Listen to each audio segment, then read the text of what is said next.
Why did Luke Skywalker, the galaxy's last Jedi Master, retreat here after failing Ben Solo? And what secrets did this lost world hold? Secrets that even the Jedi Temple on Coruscant tried to forget. Beneath the crashing waves and ancient stone huts of Ahch-To lies a story older than the Jedi Order itself, and a tragedy that reshaped it. This oceanic planet, hidden among the stars of the unknown regions, wasn't just a sanctuary. It was the birthplace of philosophy, a legacy, and ultimately, a warning. To understand Luke's exile, we must return to the beginning. Ahch-To is canonically recognised as the site of the first Jedi Temple, a claim confirmed both in universe lore and direct statements from Luke Skywalker himself. But what does that truly mean? The origins of the Jedi date back over 25,000 years to the ancient order known as the Jedi, born on the deep core world of Titan. These early Force practitioners balanced both light and dark, seeking harmony with the Force rather than domination or suppression. But as Titan became a battleground between light and dark philosophies, the Order fractured. Those who embraced the light fled, and one group settled on Ahch-To. Ahch-To became their refuge. It was here, among the cliffs and seas, that the first true Jedi Temple, not Jedi, but Jedi, was founded. Unlike later temples, filled with towering spires and technological wonder, the Ahch-To Temple was made of stone, simple, monastic, ancient. Yet why would they choose such an isolated, ocean-wrapped world? Perhaps because the Jedi were still learning to guard themselves from the darkness. Ahch-To was remote, balanced, untouched by Sith corruption, a place to listen to the Force, not command it. But one mystery remains. If this was the birthplace of the Jedi Order, why was it lost for millennia? Within the central meditation chamber of Ahch-To's temple lies one of the strangest and most cryptic icons in all of Star Wars, a mosaic known as the Prime Jedi. This figure is portrayed in deep meditation, a perfect yin-yang symmetry of dark and light. It is not wielding a lightsaber, it is not fighting. Instead, it is balanced, centered. This depiction predates even the Jedi High Republic. But here's what's truly curious. The Jedi of the prequel era never reference the Prime Jedi. He's absent from their texts, their murals, their teachings. The Coruscant Temple never acknowledged him. Was he forgotten or intentionally buried? Could it be that this Prime Jedi still followed the old Jedi balance, before the light became dogma and the dark became hearsay? And if so, did Luke Skywalker find this truth too late? The Lanai, also called the Caretakers, are a sentient species native to Ahch-To, and direct descendants of the original inhabitants who watched over the first Jedi Temple. They are all female, matrilineal, and deeply spiritual. But what's strange is their almost religious dedication to preserving Jedi history, even though the Jedi themselves are long gone. They keep the temple pristine, they maintain its ancient scripts, they watch the tides, and yet they hold no power in the Force.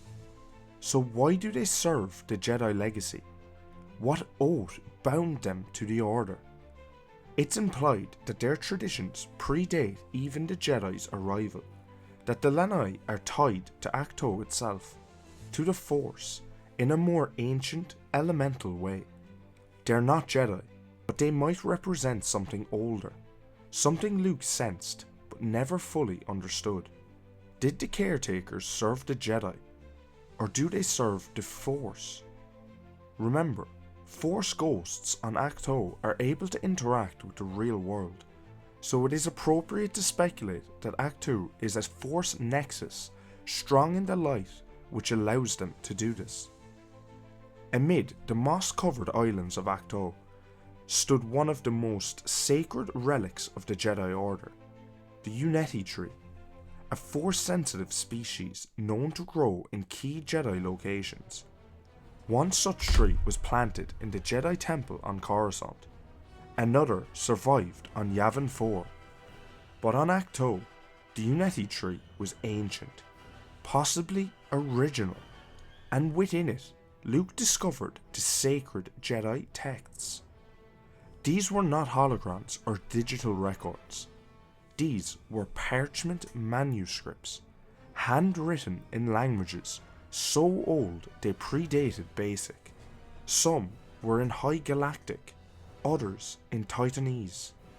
They weren't dogma, they were philosophy, accounts of the Jedi's earliest teachings, long before the rise of the Sith, the Rule of Two, or even the Republic. Yoda called them page-turners, but Luke knew better. These texts represented what the Jedi were meant to be, before they became what the galaxy needed them to be. Was Luke trying to rebuild the Jedi, or tear it down and start over? After the destruction of his new Jedi Temple and the fall of Ben Solo, Luke Skywalker vanished. To the galaxy, he was a myth, a ghost. Even Leia didn't know where he had gone. But Luke had set course not just to hide, but to end the Jedi Order itself. The location he sought wasn't random. In The Last Jedi, Luke tells Rey, "I came to this island to die. It's time for the Jedi to end." But he didn't choose Ahch-To because it was remote. He chose it because it was the origin, the beginning of the Jedi, and thus, the only place they could truly end. The map to Luke's location was incomplete. Lor San Tekka, a member of the Church of the Force, possessed part of it. The rest was hidden within the archives of the Empire and guarded by R2. But how did Luke find it? To answer that, we must go to the planet Pilio and an artifact once buried in the vaults of the Empire. In Battlefront 2, a key piece of Luke's journey is revealed. On the planet Pilio, in the aftermath of the Battle of Endor, Luke Skywalker infiltrated an Imperial vault storing Jedi artifacts seized during Palpatine's reign. Among them was a strange device, a Jedi compass. This compass was more than just navigational. It was attuned to the Force and encoded with hyperspace coordinates that led to one place, Ahch-To. But how did the Emperor know about it? The vault on Pilio was personally curated by Palpatine, who had long feared ancient Jedi secrets. His project, Blackwing, and contingency operations aimed to erase such knowledge from the galaxy. And yet, he kept this compass. That suggests Palpatine feared Ahch-To, or worse, wanted to control it. Luke took the compass, but not blindly. The Force called to him, and over the years, after the fall of Ben Solo, the compass led him to the birthplace of the Jedi, to unlearn what the Jedi had become, and perhaps to return to what they were meant to be. When Rey arrives on Ahch-To, she expects a legend. What she finds is a broken man. Luke refuses to train her, not out of cruelty, but conviction. To him, the Jedi are flawed, dangerously so. He cites their arrogance during the Clone Wars, their failure to stop Sidious, and the burden of their legacy. He sees Ben Solo's fall as the ultimate proof. But Ahch-To begins to test Rey in ways Luke doesn't expect. She senses the dark side cave beneath the island, a place heavy with power. She's drawn to it. She confronts it willingly, and when she emerges, it isn't fear she carries, but a question. I need someone to show me my place in all this. This echoes Luke's own journey on Dagobah, but with a critical difference. Rey doesn't run from the dark. She faces it, she listens, and she challenges Luke to stop fearing the past. But it would take another visitor, one Luke never expected, to break through his isolation. In one of the most poignant moments of The Last Jedi, the spirit of Master Yoda returns to Luke on a stormy night atop Ahch-To. Luke plans to burn the Uneti tree and the sacred texts within, but Yoda intervenes by summoning a bolt of lightning and burning it himself. Time it is for you to look past a pile of old books. This moment isn't an erasure of Jedi knowledge, it's a liberation from dogma. Yoda tells Luke that failure is the greatest teacher, that the legacy of the Jedi isn't perfection, but persistence. What's ironic is that Rey had already taken the texts. They're later seen aboard the Falcon, but Luke didn't know that. And Yoda's acts forced him to accept a deeper truth. The Jedi must evolve, or they will die with their traditions.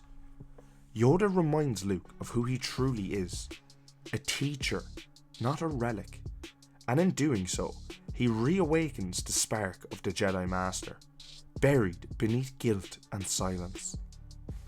Deep beneath the waters of Ahch-To lies a cave strong in the dark side of the Force.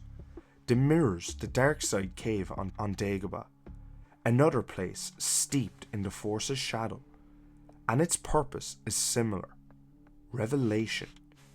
Rey descends into the cave in The Last Jedi, searching for her parents, but what she finds is herself, reflected, repeated, endless, and alone.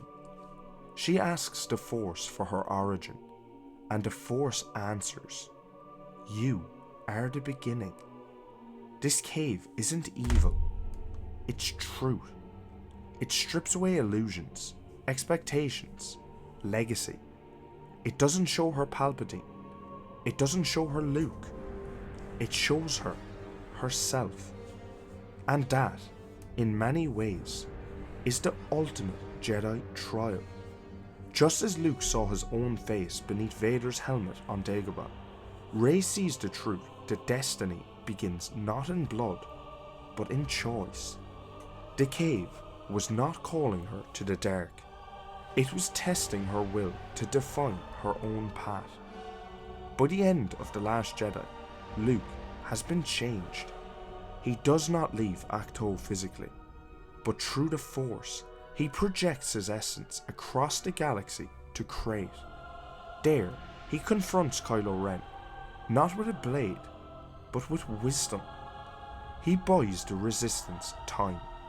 He inspires the galaxy, and he fulfills his final purpose, not as a warrior, but as a legend. His death isn't a defeat, it's a transfiguration.